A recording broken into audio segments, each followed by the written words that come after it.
Quand on est actrice de films pour adultes, on a l'impression de ne plus être légitime en fait. J'ai été réputée dans le milieu pour faire des pratiques, comment dirais-je, acrobatiques. J'ai été une experte là-dedans. On pourrait se dire oui, mais regardez, elle a fait des pratiques extrêmes avec plein d'hommes et machin. Oui. Oui, parce que vous étiez d'accord. Et je suis complètement Absolument. d'accord. L'actrice, elle a mal ou autre, etc.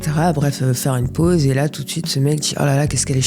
Votre expérience doit servir, quelle que soit l'expérience, dans n'importe quel domaine. Je dis que c'est comme ça qu'on va réussir à s'imposer, nous les femmes, et à ne pas avoir peur de dire ce qu'on pense, parce que ça mène vers la liberté et vers notre autonomie.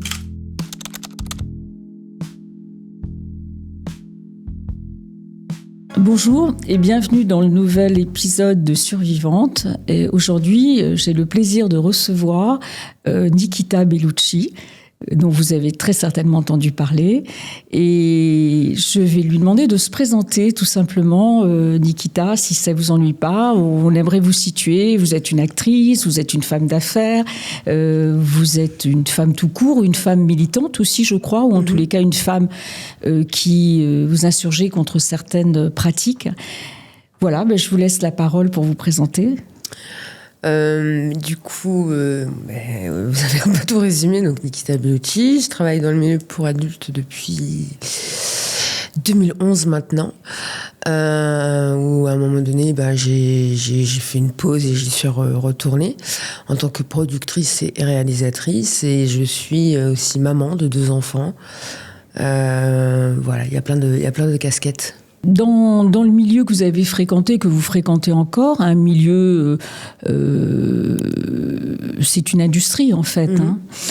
Comment se passent les rapports entre hommes et femmes dans votre travail ? Est-ce que c'est facile ? Est-ce qu'il y a aussi des formes de violence ? Est-ce que vous pouvez nous parler un petit peu de ce que vous avez ressenti tout au long de votre carrière ?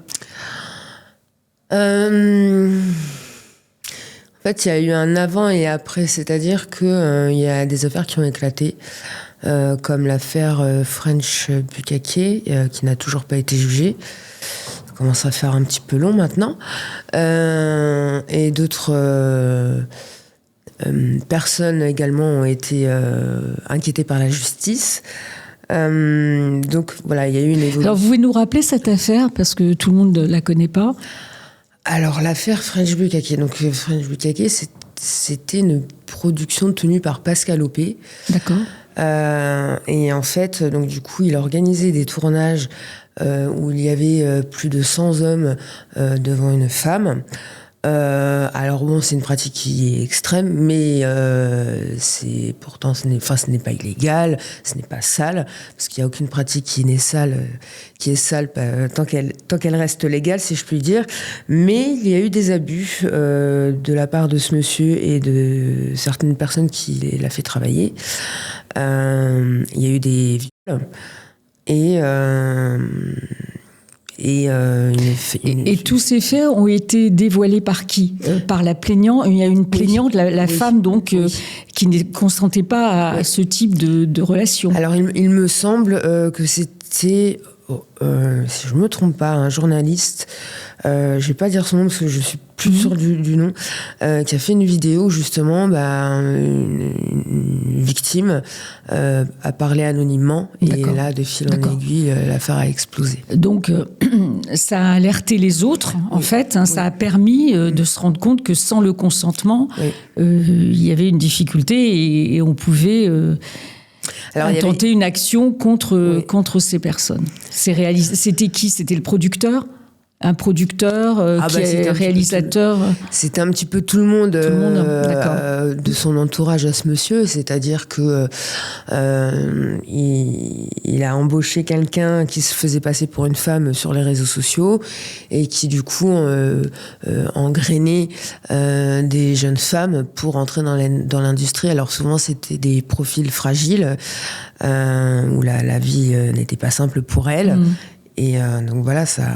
Alors justement, il y a des profils fragiles dans votre milieu, précisément, alors dans tous les milieux, mais vous le sentez, vous l'avez ressenti quand vous êtes sur les plateaux, quand vous avez travaillé avec certaines femmes, qu'il y avait un terrain favorable, je veux dire. Oh, bien sûr, mais je vais même pas parler à la place des autres. C'est pas pour être autocentré ou quoi que ce soit. Mais je prends mon exemple. C'est-à-dire que moi, quand je suis rentrée dans ce milieu, on va dire que je faisais une grande bêtise de jeune femme, c'est-à-dire une femme qui va faire une scène. Et donc je prenais un peu tout ça à la rigolade. Et sauf que la première scène, où j'ai toujours dit que ça s'était bien passé, j'ai mis 10 ans à comprendre que non, c'est absolument pas normal ce qui s'est passé. C'est-à-dire que je rentre dans ce fameux lieu de tournage et le réalisateur, donc il a la caméra comme ça sur son épaule, il me demande de me tourner, de me déshabiller, etc. La caméra est là, je peux mettre mes doigts. Enfin voilà, c'est fait le geste donc, comme ça. Et moi, ma première réaction, c'était un rire gêné, en fait. Et autour de moi, il y avait le maquilleur, il y avait son assistante, il y avait le régisseur, il y avait tout un tas de personnes. Et donc, en fait, on se dit, ça doit être normal, ça doit être ça, en fait. Oui, parce que personne ne dit rien. Personne ne dit rien. D'accord. Et ce monsieur, ce réalisateur, a toujours fonctionné comme ça. Et nous, à l'époque, moi, à l'époque, je ne prenais pas la parole parce que déjà, je n'avais même pas conscientisé de ce qui s'était passé. Mais c'était devenu une norme. Et à partir du moment où on prenait la parole, on n'avait plus de carrière, c'était fini. Parce qu'on était considéré comme un problème. Voilà. Donc vous vous taisez, comme beaucoup. Et vous prenez conscience qu'il y a quelque chose qui n'est pas de l'ordre de la normalité. À quel moment ? Ça fait 2 ans que j'ai 2 ans, d'accord. Donc c'est récent. Oui. Parce que vous entendez parler, parce que vous êtes éveillé à tous ces problèmes de consentement. Oui. D'accord. Parce que il y a eu MeToo et il y a eu surtout des femmes très courageuses de notre milieu qui ont pris la parole, qui ont dénoncé. Et moi, j'avais été auditionnée par la section de recherche de Paris qui s'occupait de cette affaire-là et qui, notamment sur une scène bien précise, me dit « Mais Nikita, c'est un viol ». Et je dis « Mais non, on m'entend pas dire non, en fait. » Oui, mais c'est un viol. Il faut que tu comprennes. Oui, vous n'aviez pas mis le mot. Oui, c'est ça. D'accord. Et quand il me dit ça, donc du coup, je m'effondre complètement. Et parce que c'est très dur, quoi. Et puis, de fil en aiguille, je repense à cette fameuse première scène. Alors, je suis pas à la quête de chercher là où j'ai été agressée, mais cette première scène, pour moi, elle était absolument pas normale. Surtout que c'était, en plus de ça, une première.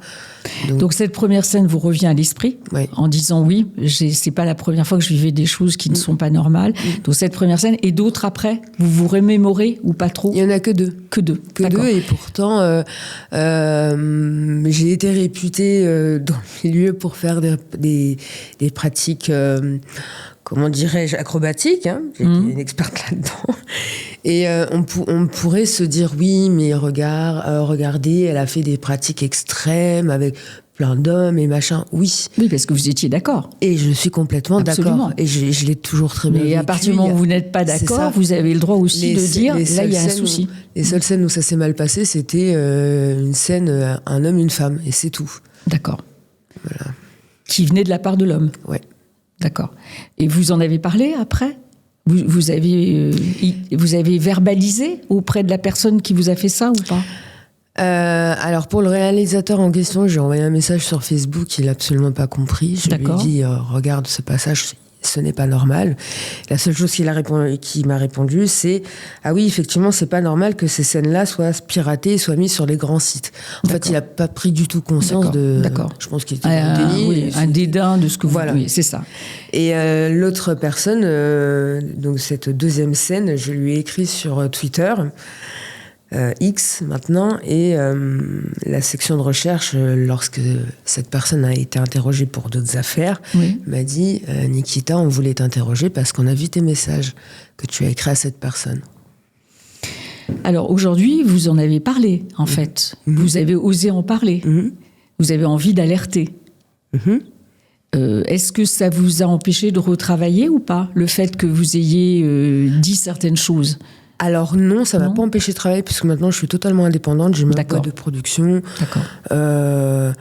Je travaille avec mon mari, lui il est derrière la caméra, on est vraiment indépendants. Donc non, ça m'a pas empêché de parler. Après, par contre, il y a des conséquences derrière. Nous, on nous a tout fait. On nous a envoyé les services sociaux à la maison lorsque, en plus de ça, j'étais enceinte du deuxième et j'étais à 7 mois.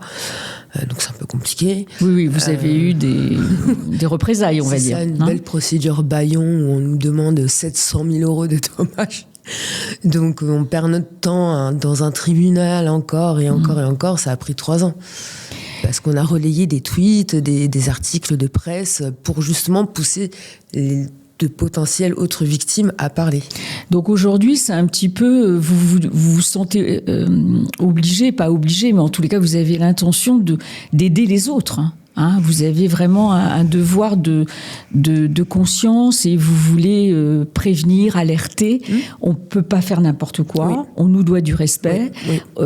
Est-ce qu'il y a des chartes dans votre métier ? Oui. Oui, il y a les chartes déontologiques. Mais pas depuis longtemps, j'imagine. Pas depuis longtemps. Maintenant, ce qui a été mis en place, c'est super. Il y a des coordinatrices d'intimité maintenant qui viennent sur les tournages. Donc ça, c'est très... Comme au cinéma, en fait, hein, comme dans les scènes traditionnelles, finalement. Oui. Et ça existe vraiment. Elles sont là, elles sont présentes, d'accord. Oui. Aujourd'hui, vous pouvez constater qu'il y a une amélioration dans les conditions de vie, de respect par rapport à une actrice. Voilà. Totalement. Il y a beaucoup plus. Voilà. Vous, de votre côté, donc, vous êtes quelque part un référent, puisque ces femmes s'adressent à vous. Vous avez un endroit où elles peuvent vous contacter. Elles le font, ou elles le font pas, ou elles osent pas, parce que ça peut aussi aider les auditrices de savoir que vous êtes là s'il y a un souci. Alors, comment le faire savoir ? Enfin, voilà, pouvez-nous dire un petit peu. On avait essayé un petit peu à l'époque, il y a un peu plus de 3 ans maintenant, entre guillemets, créer un collectif où moi, du coup, j'étais en contact avec la section de recherche de Paris. Et j'essayais justement de faire savoir, voilà, contacter un lieu d'écoute, voilà. Et vous avez eu des retours ? Très peu, parce que elles ont peur, et ça je peux le comprendre parfaitement. Donc moi, la seule façon dont je peux montrer où je peux encourager une actrice à parler, c'est très bête, mais juste de reposter des articles. C'est bête, mais quand on reposte un article, par exemple du Monde, de Libération, ou que sais-je, qui parle de ces affaires-là, le fait de reposter ces articles, de dire allez-y, continuez, ça montre aux autres. Voilà, il faut que vous soyez écoutés. Êtes là, vous voulez effectivement, vous avez des droits, et on doit vous respecter et respecter le travail. Comme dans tout travail, voilà. Donc aujourd'hui, vous avez votre propre boîte, ça veut dire que c'est vous qui embauchez des actrices ? Oui. Oui. Et donc là, vous vous mettez tout en place pour que... c'est les actrices. La semaine dernière, on a fait un tournage, donc moi j'étais derrière la caméra. Enfin, les actrices,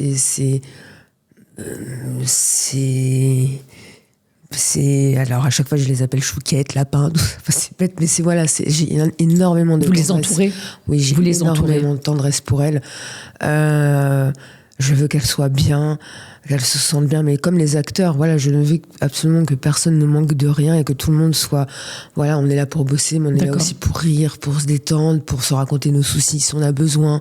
Mais voilà, c'est important. Sinon, dans certains tournages, vous avez ressenti de la violence ?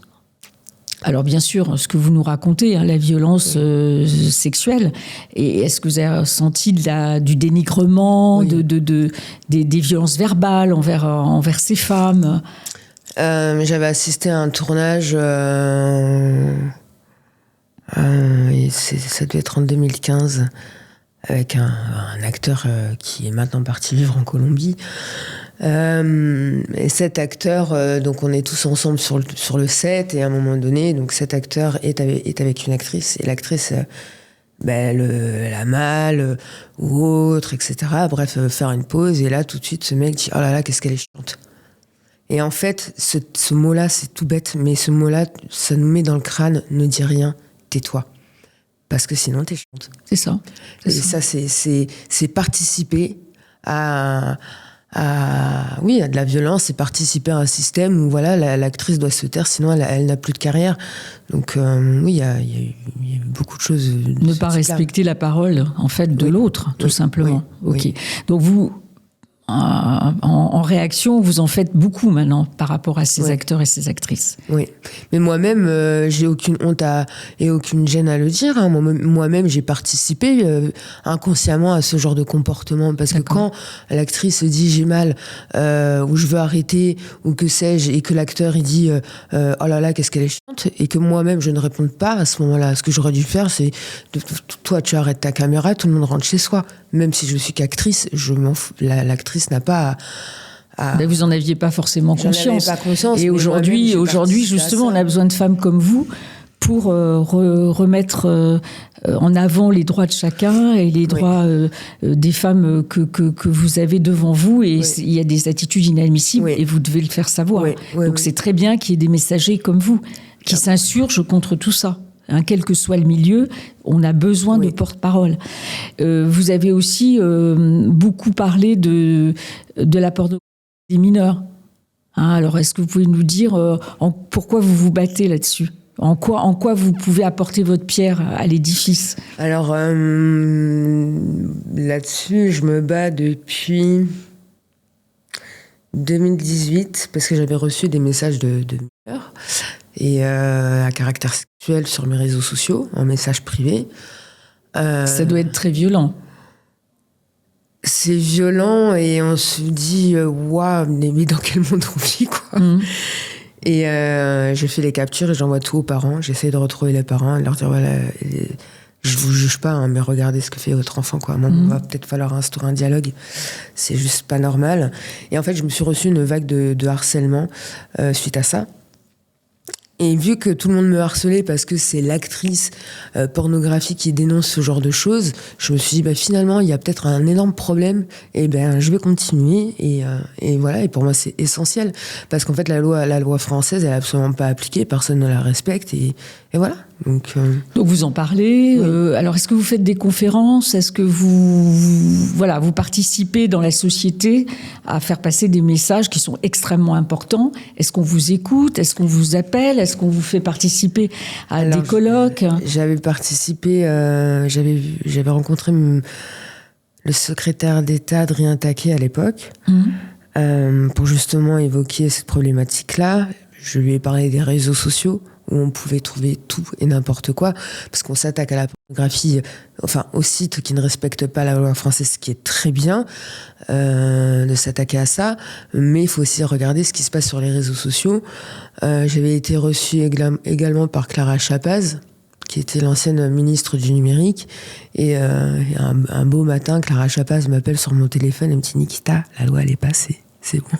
Et là, je suis encore émue, et là je dis « mais c'est...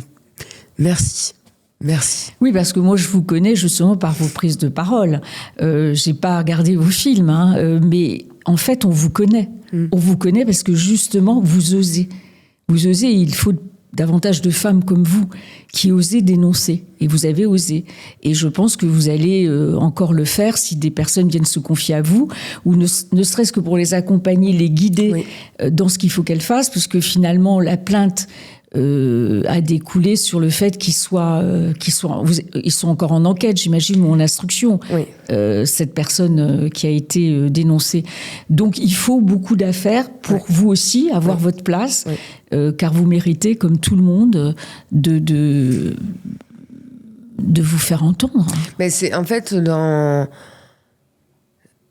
quand on est actrice de films pour adultes, on a l'impression de ne plus être légitime, en fait.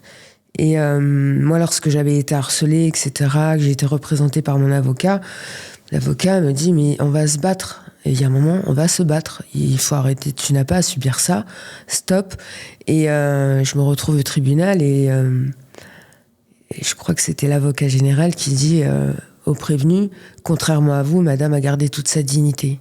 Et ça, devant cette phrase-là, elle m'a marquée à vie, elle m'a reconstruite complètement.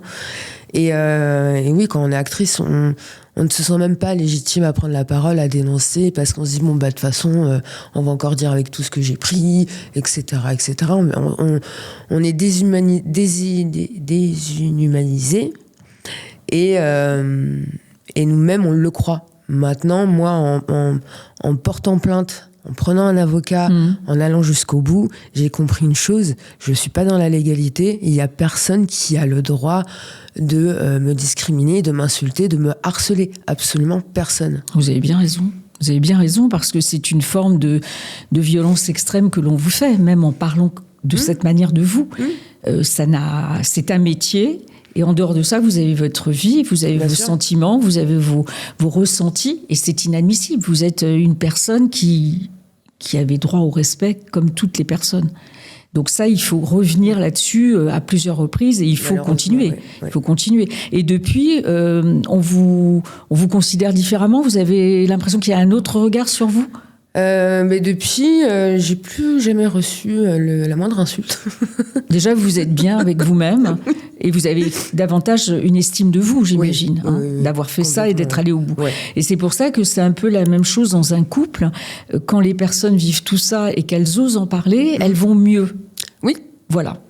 Le tout, c'est d'identifier déjà ce qu'on vit, ce que vous n'aviez pas identifié au début, et ensuite prendre le courage à son cou et se dire « je vais en parler parce que là, je sens qu'il y a un problème ». Oui, et ce qu'il faut, c'est surtout ne pas s'isoler.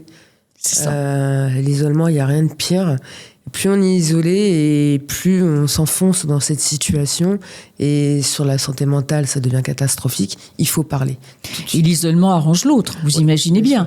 Parce que isoler, ça veut dire manquer de liberté, d'aller voir un tiers de confiance avec qui vous pourriez en parler, qui peut vous ouvrir les yeux. Que ça soit un médecin, un psy, etc. Oui. Donc l'isolement, c'est non seulement la famille, les amis, mais on vous empêche. On vous empêche, on vous prive, par exemple, on va très loin, on va vivre en pleine campagne, alors vous n'avez pas le permis pour ne pas vous permettre d'aller et venir comme vous le voulez. Donc il faut faire très attention à l'isolement. Voilà, parce que l'isolement, ça commence déjà par cette première phase qui vous empêche de parler aux autres. Et de rester enfermé sur vous-même. Vous n'arrivez plus à réfléchir, vous n'arrivez plus à penser, et vous finissez par croire que c'est normal ce que vous vivez. Et donc, c'est bien d'éveiller les esprits, surtout les personnes qui vivent la même chose, qui vivent la même situation que vous dans le même métier, puissent avoir une référente quelque part. Donc, c'est très bien. Il y a une actrice qui travaillait en tant que... elle faisait la sécurité à Disney. À Disney, elle a sa tenue de sécurité. Ce n'est pas une actrice, elle n'est pas maquillée comme dans des films, tout ça. Enfin voilà, elle fait son travail de sécurité qui se passe super bien. Personne ne lui reproche rien, et elle a été virée.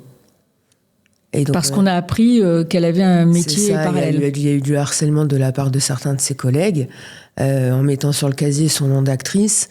Donc moi, elle m'appelle en larmes, elle est pas bien et tout. Je lui fais, tu vas te calmer, tranquille. Maintenant, tu vas aller sur ton char d'assaut. Alors, avocat, article de presse, tout voilà, etc. Et juste faire comprendre que ce que tu vis, c'est pas légal. Enfin là, là, il y a un problème. Voilà. C'est les autres qui ont un problème, c'est pas elle. C'est ça. Donc maintenant, il y a les prud'hommes qui existent. Tu vas les attaquer. C'est pas parce que c'est une grosse société que... Non, tu les attaques. Tu es dans ton droit, mais ils n'ont pas à te discriminer. Ça suffit. Oui, parce que ça peut détruire. Ah, mais ça, oui. Ça peut rendre fragile quelqu'un, parce que il faut lutter contre toutes ces personnes autour de vous. Hein. Ça n'est pas un métier facile, le métier que vous faites. Peut-être moins facile, parce qu'il y a le regard en permanence des autres. Le regard n'est pas forcément bienveillant déjà quand on travaille dans une société. Donc vous, il y a ce côté aussi... Bon, après tout, on fait ce qu'on veut, c'est son métier. Non, c'est pas ça du tout. Il faut bien distinguer les deux phases de la vie. Et puis votre vie privée, vous n'êtes pas attaqué dans votre vie privée, vous. Non, puis maintenant, là où j'habite, je suis maman. Vous êtes anonyme. Hein. Voilà, enfin, je suis maman, donc bon, Si je dépose les enfants à l'école, je sais très bien qui me reconnaît, ça se sent tout de suite. Mais vous n'avez pas d'incident. Il n'y a aucune malveillance. Dans le village où je suis, mais tout le monde est tout courant et tout le monde s'en fout complètement, quoi. Enfin, oui, mais c'est votre vie. C'est votre choix. C'est votre choix. J'avais une question. Est-ce que c'est un choix qui vous appartient ou est-ce que vous avez été influencé pour faire ce métier ou comment vous avez été amené à choisir cette forme je sais. Cette forme, oui. Comment avez-vous vous choisi cette carrière ? Alors ça, c'est pareil, j'ai mis beaucoup de temps à le comprendre, mais c'est un travail d'introspection. Oui. Alors au début, c'était par fantasme. Oui. Et en fait, de fil en aiguille, plus je grandis, je suis devenue maman, je me suis un peu plus écoutée de qui j'étais. En fait, j'ai compris que c'était une quête narcissique, en fait. J'avais juste besoin en ayant eu un parcours familial où il n'y avait pas forcément beaucoup de je t'aime ni de câlins tendres, forcément je suis partie chercher une reconnaissance ailleurs, alors avec des pratiques dites extrêmes, parce que regardez, je suis la plus forte, enfin voilà, c'était que des trucs comme ça, et je le vis très bien parce que je sais pourquoi je l'ai fait. Oui, parce que vous continuez, donc vous le vivez toujours très bien. Bien sûr. Maintenant, je travaille d'une manière qui est différente, mais je suis contente de cette introspection et de savoir pourquoi je l'ai fait. D'accord. Je suis totalement en paix avec ça. Après, je pense que tous les métiers où il y a de la vidéo, de la musique ou des choses comme ça, où on est exposé, il y a toujours une quête narcissique. Bien sûr. Et vous avez travaillé avec un thérapeute ou vous avez compris toute seule ? Je pense que je l'ai plus compris quand je suis devenue maman, en fait. D'accord. C'est en devenant maman ? Ouais, je me suis rendu compte de tout l'amour que je pouvais donner à mes enfants. Et qu'on vous avait pas forcément donné. Que je n'avais pas eu. Et donc, du coup, cette question-là entraîne une autre question. Et finalement, mais c'est peut-être pour ça que je suis rentrée dans... D'accord. Et oui. Et aujourd'hui, vous continuez votre carrière différemment ou de la même manière ou peut-être moins souvent, moins fréquemment parce que vous êtes occupée par les enfants. Oui. Changement de date. En fait, on réalise des scènes qui nous, ce qu'on souhaite, c'est que ça parle à tout le monde, en fait, ces scènes-là. On cherche pas à faire des acrobaties, tout ça, ça nous intéresse pas. Il faut que les personnes puissent s'identifier dans nos films. Et c'est des films qui parlent beaucoup aux femmes, aux couples. Et on aborde plein de thématiques, notamment, il y a un film qui s'appelle 4 jours. C'est un couple de parents, les enfants partent pendant classe de mère et ils se retrouvent pour la première fois en 7 ans tout seuls pendant 4 jours. Et qu'est-ce qu'on fait à ce moment-là ? D'accord. Et donc de là, on a attaqué... Vous avez plusieurs actes ? Voilà, et on a fait des... plusieurs jours. Oui, et on a fait on a abordé plusieurs thématiques. La baisse de libido. Oui, c'est ça, le désir, comment se retrouver dans un... Normalement... Donc c'est thérapeutique, tout ça. C'est ça. Oui. Mais même nous, dans notre couple, ça nous fait du bien aussi. Et vous jouez tous les deux ? Alors non, mon mari, lui, il filme. Là, ce fameux film, moi, j'étais pas dessus, j'étais avec lui derrière la caméra. Et on a pris une actrice qui a 40 ans. On ne voulait pas prendre une bimbo. Oui, parce qu'il faut que ça parle à tous. D'accord. Donc ça, c'est un peu nouveau. Ouais. D'accord. Mais on a toujours besoin de faire passer des messages dans nos films. D'accord. Et donc, vous écrivez les scénarios, etc. Oui. D'accord. Bon, donc c'est une nouvelle casquette que vous avez là. Oui. Et en plus, donc vous faites passer des messages, ce que je trouve plutôt formidable, parce que d'une situation qui vous a fait du mal ou qui vous a heurté, vous arrivez à vous estirper de ça pour dire aux autres, voilà, moi ça m'a fait du mal, je ne le savais pas à l'époque, et aujourd'hui je comprends mieux ce qui s'est passé, donc voilà, je veux vous transmettre ce message pour que vous fassiez attention. Oui. Et je crois qu'on est là, toutes les femmes, pour expliquer ce que nous, il a pu nous arriver, pour que justement l'autre soit plus prudente face à cette situation, parce que vous auriez bien aimé qu'on vous en informe. Et aujourd'hui, qu'on ne profite pas d'une vulnérabilité.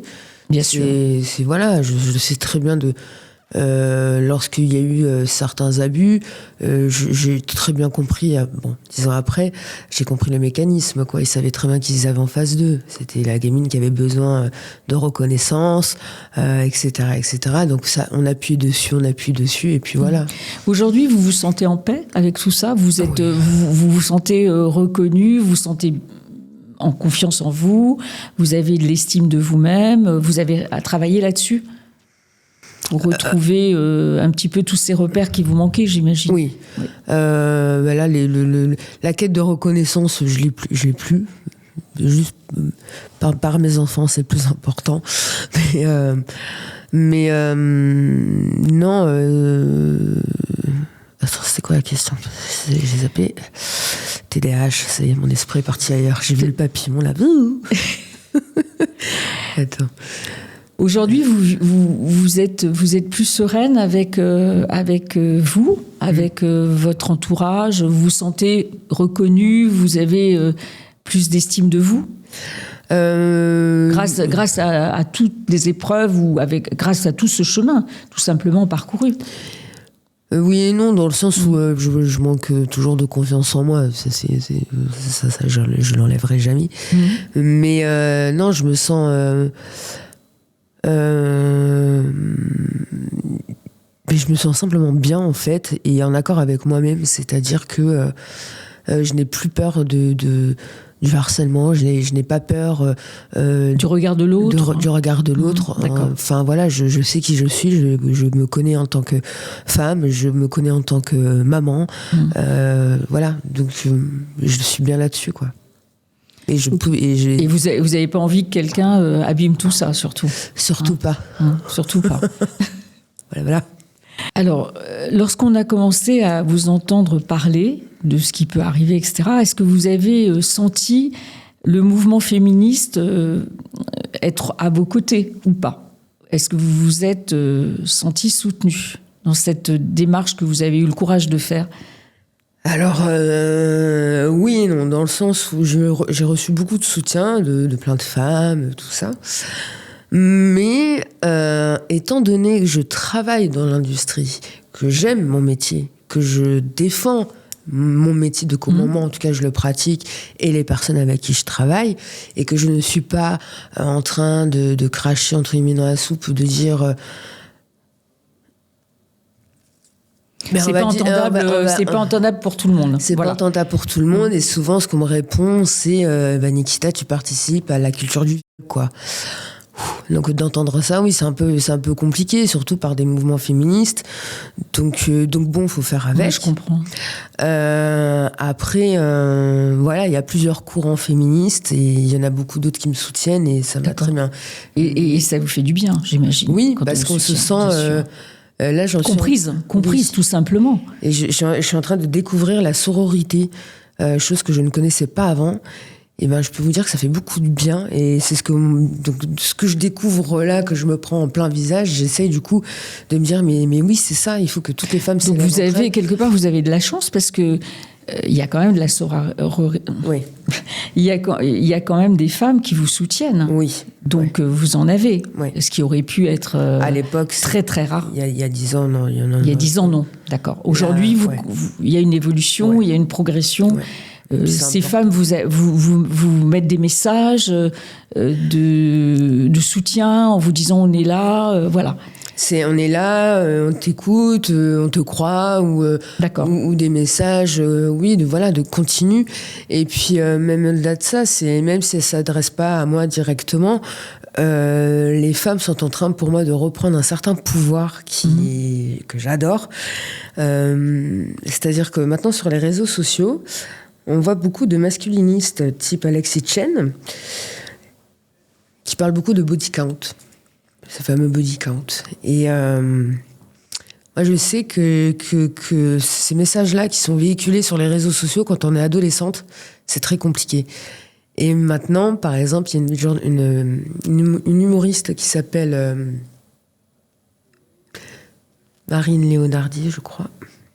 Marine Leonardi qui dit « Moi, j'ai un body count, je suis la reine-mère, et je t'en... » Et c'est ça qu'on a besoin d'entendre. Et quand il y a des femmes maintenant qui disent « Mais stop avec votre body count, déjà mon body count, ça ne vous regarde pas. » Et puis c'est complètement débile comme terme. Ça, c'est bien. Et avant, ça se faisait pas, ça. Ça avance. Ça avance, Ça et les avance. femmes sont plus battantes. Et il faut des messagers de tout milieu et, oui. des femmes comme vous. Vous êtes importantes pour parler, pour passer les messages, et vous les passez bien. Donc, pour qu'on vous écoute, c'est essentiel de continuer. Est-ce que vous avez l'intention de continuer je ne peux pas m'arrêter. D'accord. Une fois J'ai tout le temps besoin Il faut toujours que je revendique quelque chose. Enfin, voilà, j'irai toujours au bout de mes combats, de ce que je pense, de mes idées. Et là, notamment, j'ai un ado dans mon entourage, qui est au lycée maintenant. Et je lui ai dit, mais tu sais ce qui serait cool, vu qu'on n'invite pas les actrices porno, évidemment, dans les lycées et les collèges pour faire de la prévention, je lui ai dit, tu sais ce qu'on va faire ? Je vais créer une adresse mail et tu vas dire à tous tes copains et toutes tes copines de de me poser leurs questions. Et vous allez prendre le temps. C'est ça, et j'y répondrai sur TikTok parce que c'est leur lieu favori sur TikTok. C'est là où les jeunes sont. Et voilà, et on va déconstruire, et on va faire de la pédagogie, etc. Enfin, juste faire ce que l'État ne fait pas, quoi. Enfin, voilà. Et vous allez être surtout respectés, pas forcément comme les adultes. Hein. Ils seront peut-être plus, mais je pense plus respectueux vis-à-vis de vous dans les questions, et puis ils seront à votre écoute dans ce que vous allez dire. Oui, et je pense qu'il y a aussi les adultes à rééduquer sur le plan de la sexualité. C'est-à-dire que je pense que les adultes, nous, en tout cas, on nous a appris à comment dirais-je ? Vous n'aviez pas été éduqué comme ça. C'est-à-dire que je pense que vous aviez été fermé à tout ça. Vous l'avez appris par vous-même, ou vous êtes... c'est toute seule que vous avez... C'était l'interdit chez vous, j'imagine, non ? Non. Après, j'étais tombée sur les fluides glaciales à l'époque, où il y avait les planches d'Edica, donc c'était un peu ces trucs-là. Mais non, moi, mon éducation sexuelle, je l'ai faite sur Skyrock tous les soirs à 21h dans la radio libre à l'époque. Mais il n'y avait pas d'éducation, on n'en parlait pas. C'était. Donc vous pensez qu'éduquer, c'est déjà préparer à ne pas faire n'importe quoi, à ne pas regarder n'importe quoi. Enfin, en tout cas, si ça ne plaît pas, ne pas être obligé de tomber là-dedans. Oui, d'accord. C'est ça, et je pense qu'en rééduquant les adultes à la sexualité, au consentement, etc., il n'y a que comme ça que les jeunes seront bien éduqués. Parce que si nous-mêmes, déjà, il y a du creux, on ne pourra pas aller bien loin. Alors justement, vous avez des enfants, vous commencez à leur parler de quand on dit oui, c'est oui, et quand on dit non, c'est non. L'appropriation du corps, vous en parlez avec vos enfants ? Alors le premier, lorsqu'il avait 3 ans, j'étais dans sa chambre et je lui dis « Maman, elle peut te faire un bisou ?» Et là, l'enfant me dit non, je veux pas. Et là, je commence à me dire, ok, c'est le moment. Consentement. Répète après moi. Consentement. Oui. Maman, tu veux pas qu'elle te fasse des bisous ? Je te fais pas de bisous, je respecte. Et ça a commencé. Ça a commencé comme ça. Voilà. Les enfants, généralement, ça adore courir cul nu à la maison. Non, maintenant, c'est ton intimité. Il y a la pudeur aussi. Ça, enfin, voilà. Voilà, c'est des bases pour moi qui sont ultra importantes. Et plus on les apprend tôt avec les enfants, et plus ce seront des adultes équilibrés. Donc aujourd'hui, vous avez fait un long chemin. Hein. Ça fait du bien parce que on vous sent sereine. On vous sent complètement assumer votre vie. À aucun moment vous regrettez quoi que ce soit. Pas du tout. Bien au contraire, vous avez d'autres idées à mettre en place. D'autres femmes peuvent compter sur vous pour les accompagner, pour les guider aussi quand elles sont hésitantes, quand elles sont incertaines. Et je trouve que vous êtes une femme que je suis ravie d'avoir rencontrée déjà. Et je suis sensible comme j'ai un cœur d'artichaut, moi. Et voilà, donc je suis ravie de vous connaître et de voir qu'il y a des femmes qui sont vraiment combattantes Et on a besoin de femmes combattantes. Votre expérience doit servir, quelle que soit l'expérience, dans n'importe quel domaine. Je dis que c'est comme ça qu'on va réussir à s'imposer, nous les femmes, et à ne pas avoir peur de dire ce qu'on pense, parce que ça mène vers la liberté et vers notre autonomie. Oui, totalement. Merci beaucoup Nikita d'être venue avec ce joli prénom et ce joli nom. On va entendre parler énormément de vous encore et encore pendant des années, et je vous souhaite beaucoup de bonheur. Merci maître.